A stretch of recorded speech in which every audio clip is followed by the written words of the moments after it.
welcome to another RSR. Tonight I'm reviewing Tigres UANL 0, Chivas 0 in the first leg of the 2023 Liga MX Clausura Liguilla Grand Final.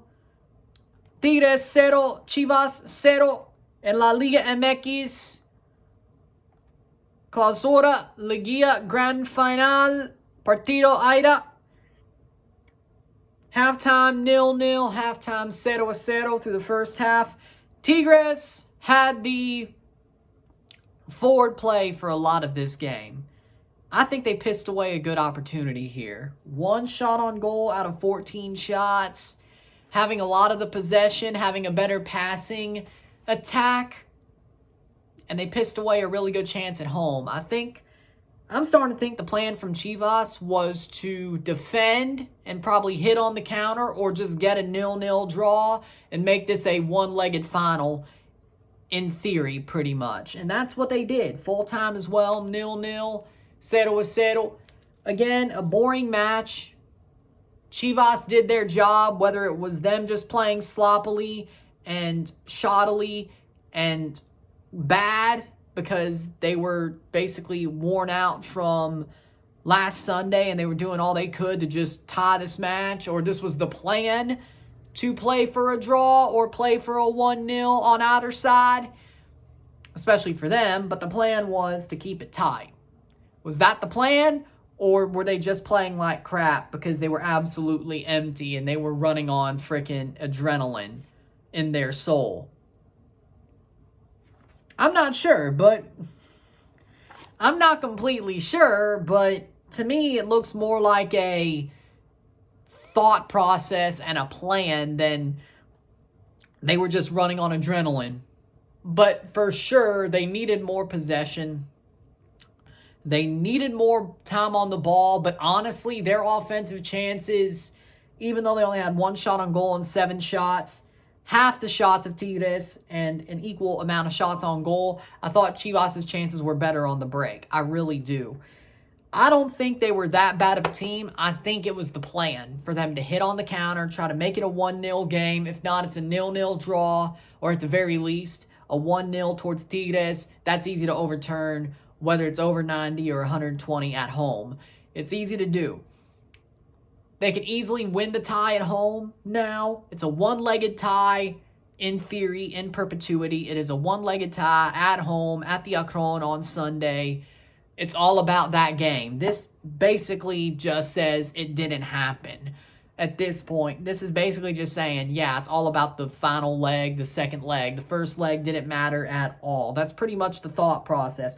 Full-time stats are as follows. 14 shots to 7, 1 shot on goal to 1.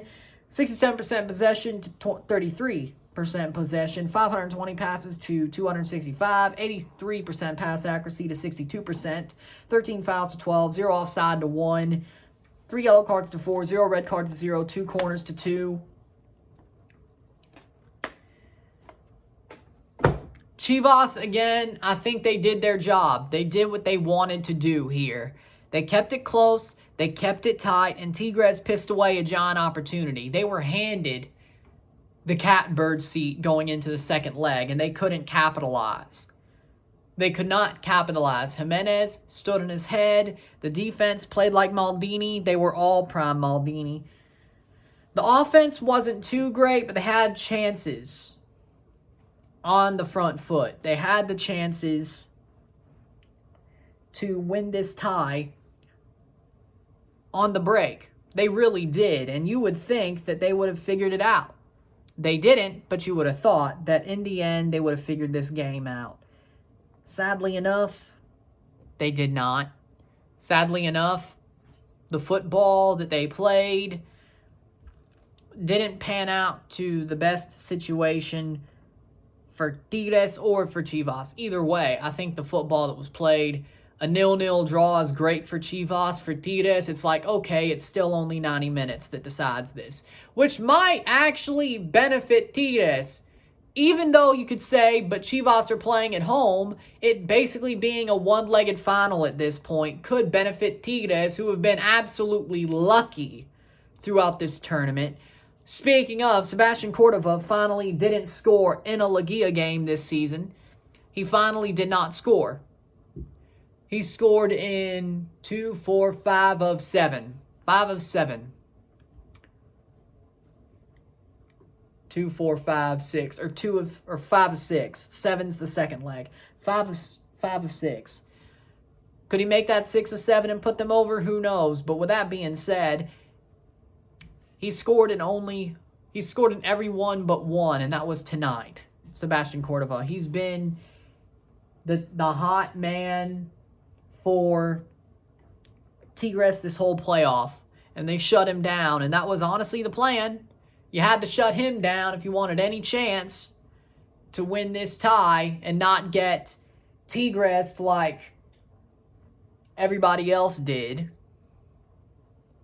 throughout this playoff, like Monterrey or Toluca or Puebla. You didn't want to get Tigres, and well, so far you're not. They have still been a lucky side, and I think their luck honestly started to run out with the draw. I think, yes, you could say, hey, this draw is a good thing. If you're a Tigres fan, you could turn around and say, oh, it's a good draw. It's a 90-minute decision now. Maybe 120. That is true. That is true. In most cases, this is true. With that being said,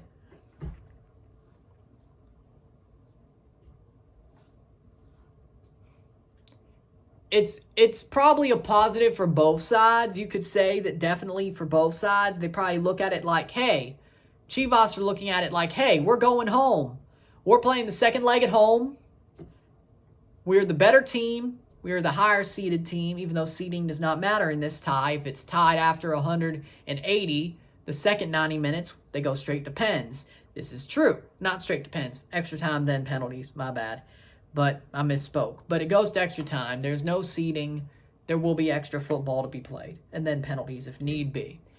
But they know that if they do enough at home, whether it's through 90 or through 120 or through penalties, they're the champions. It's all about what happens on Sunday. No more, no less. Did they do enough to make that the case? Yes. But it's like the first leg never even mattered because of the way they played it out. Tigres, on the other hand, they've been lucky throughout this tournament. So they're looking at it like, okay, all right, we could just be lucky again. Cordova scores again, wins us the title, hook, line, sinker situation. That they were hot or something. You could easily say that that is the case for them as well. So you could look at it from both sides and say, hey, this is a good situation. It's better than losing. It's not as good as winning, but it's better than losing. It's all to play Sunday. That's the big situation. And I still think Chivas are the favorite. I still think they win at home. Whether that's over 90, 120, or penalties, I don't know. We've got a lot of stuff to see, a lot of stuff to watch when it comes to the football. We've got a lot of stuff to see. And it'll be a very interesting game on Sunday. I think the situation that tonight was made Sunday even more interesting. Because it's not going to be a blowout for either side. It's going to be a tight game. We could go to penalties. We could go to extra time. I'm not saying it won't happen. I think it'll be a very tight game. But we will see how Chivas build on this. I think they really will build on this. We'll see how Tigres reacts to this. I think it is at least half positive. I don't think you say anything that isn't. I don't think you're mad about it. I think you should just take it and run. Just like Chivas are definitely taking this and running. So, second leg. All to play for on Sunday night.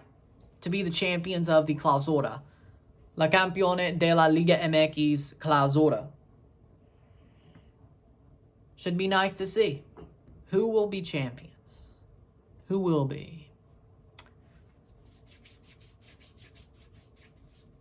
We'll find out. With that being said, if you like this video, like it, share, subscribe. You know what it is. Tell your friends. Hit that like button. Hit that subscribe button. Hit that bell notification once subscribed. Send super chats on the live streams. Comment on this video. Put us in playlist. Share with friends and family. All that great stuff. I will see you on Saturday. Friday, we are off. Saturday for TFC, Toronto FC versus DC United live and review. Part of me's calling for a 7-1 style game. Part of me's calling for a win. Either way, Bradley out. Well, that being said, see you Saturday. See you Sunday, Friday. Have an amazing Friday. Have fun with the off day. I'm Ryan and I'm out. Peace. See you later.